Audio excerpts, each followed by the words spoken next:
அனைவருக்கும் வணக்கம். மகா சிவராத்திரியின் முக்கியத்துவம் பற்றி காணலாம். மகா சிவராத்திரி என்பது சிவபெருமானின் சக்திகளை அணுகி அவரது ஆசைகளை பெற்று அனைத்து வகையான கர்மாக்களையும் நீக்கி புதிய உணர்வை பெறுவதற்கான சிறந்த நாளாகும். மகா சிவராத்திரி இரவு உங்களுக்கு மீண்டும் மீண்டும் ஒரே யதார்த்தத்தை உருவாக்கும் எண்ணங்களின் தொடர்ச்சியான வடிவங்களை மாற்றுவதற்கான வாய்ப்பை வழங்குகிறது. உங்கள் உள்ளங்களில் தூண்டப்படும் அத்தகைய மாற்றம் வாழ்க்கையின் எந்த கட்டத்திலும் உங்களை தடுத்து நிறுத்தும் அனைத்து தடைகளையும் நீக்கும்.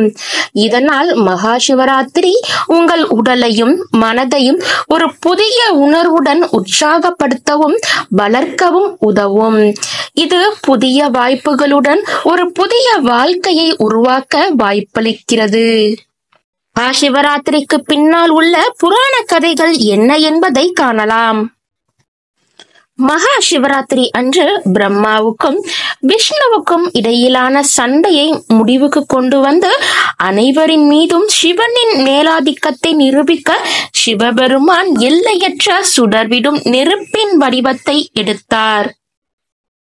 மற்றொரு புராணத்தின்படி மகா சிவராத்திரி அன்று சமுத்திர மந்தனத்தின் நிகழ்வின் போது அமிர்தத்தில் விழுந்த ஆலகால விஷத்தை சிவபெருமான் குடித்து பிரபஞ்சத்தை காப்பாற்றினார்.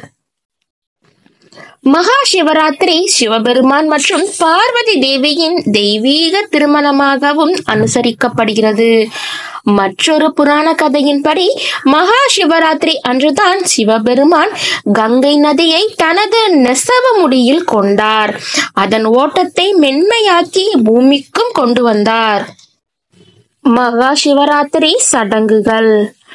இந்த சிறப்பு நாளில் சிவனை லிங்க வடிவில் வழிபடுவதே சிறந்தது என்று வேதங்கள் கூறுகின்றன. சிவபக்தர்கள் மகா சிவராத்திரி பூஜை முழுவதும் பஞ்சாட்சர மந்திரமான நமசிவாயவை ஜபிப்பதன் மூலம் கிடைக்கும் மனமார்ந்த இன்பத்தை அனுபவிக்கிறார்கள். பால், தேன், வெண்ணெய், தயிர் மற்றும் பன்னீர் அல்லது கங்கையின் புனித நீரால் லிங்கத்திற்கு அபிஷேகம் செய்யும் போது இந்த மந்திரத்தை ஜபிக்க வேண்டும். வில்வ இலை சிவனுக்கு மிகவும் புனிதமாக கருதப்படுவதால் இந்த இலையின் ஒரு கிளையை அவருக்கு வழங்கி மகா சிவராத்திரி அன்று சிவனுக்கு வில்வ இலைகளை சமர்ப்பிப்பதன் முக்கியத்துவத்தை எடுத்துக்காட்டும் பாடல் வரிகளை உச்சரிப்பது மிகவும் புனிதமாக கருதப்படுகிறது. அதன் பிறகு நீங்கள் அவருக்கு பழங்கள் மற்றும் பூக்களை சமர்ப்பிக்கலாம். ருத்ர ஹோமமும் செய்யலாம், அதாவது நெருப்பின் பிரார்த்தனையும் செய்யலாம். ரிக்வேதத்தில் ருத்ரர் ஒரு வலிமை மிக்கவராக குறிப்பிடப்படுகிறார். மேலும் ஸ்ரீ ருத்ரம் என்ற வசனங்கள் தீப ஆராதனையின் போது அவரது சக்திகளை அழைக்க ஓதப்படுகின்றன.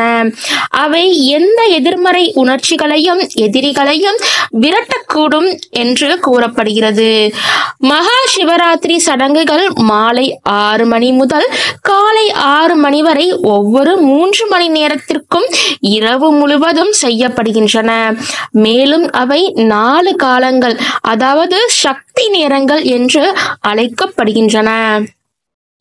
நமச்சிவாயா என்ற மந்திரத்தின் ஒலி அதிர்வுகள் 5 கூறுகளின் ஒலிகளாகும். நா என்பது பூமி தனிமத்திற்கான ஒலி. மா என்பது நீர் உறுப்புக்கான ஒலி. சி என்பது நெருப்பு உறுப்புக்கான ஒலி. வா என்பது காற்று அல்லது காற்று உறுப்புக்கான ஒலியாகும். யா என்பது ஈதர் அல்லது காரண தளத்திற்கான ஒலியாகும்.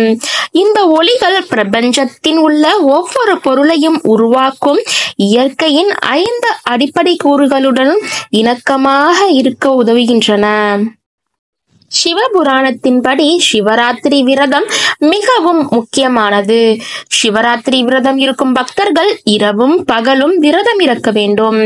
பழங்களை மட்டுமே உட்கொள்வதன் மூலமும் விரதம் இருக்க முடியும். காலையிலும் இரவிலும் குளித்த பிறகு நீங்கள் விரதத்தை தொடங்கி கோவிலிலோ அல்லது உங்கள் வீட்டிலோ சிவபெருமானை பிரார்த்தனை செய்வதில் உங்கள் நேரத்தை செலவிட வேண்டும்.